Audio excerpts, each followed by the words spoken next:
Hi hello friends, இன்றைக்கி நம்மளோட evening vlog பார்க்கலாம். ஸ்கூல் முடிஞ்சாச்சு. ஸ்கூல்லேருந்து வீட்டுக்கு வந்துட்டு இருந்தோம்.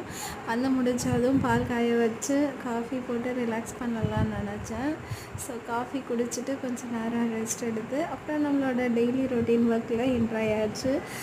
வீடு வாசல் வாசல் எல்லாமே பெருக்கிட்டு அதுக்கப்புறமா வீடு பெருக்கினேன். எனக்கு பெருக்கிறதுனா ரொம்ப பிடிக்கும். ஏன்னா நானும் சுத்தமாக இருக்கணும், நம்மளை சுற்றியும் ரொம்ப சுத்தமாக இருக்கணும் அப்படின்ற கான்செப்ட் எனக்கு ரொம்ப ரொம்ப பிடிக்கும். அதனால் நான் வீடு பெருக்கிறத ரொம்ப லைக் பண்ணி வீடு பெருக்குவேன். வீடு வாசல் எல்லாமே பெருக்கி முடித்ததையும் பாத்திரம் கழுவினேன். எல்லா பாத்திரமும் கழுவி முடிச்சுட்டு அதுக்கப்புறமா துணியெல்லாம் ஊற வச்சாச்சு. அதுக்கு இன்பிட்வீன் டைமில் குக்கிங்க்கும் ஹெல்ப் பண்ணி கொடுத்தாச்சு. துணி ஊற வச்சு துணி துவைச்சி காய வச்ச பிறகு ஒரு மன திருப்தி இருந்துச்சு. அதுக்கப்புறமா நாளைக்கு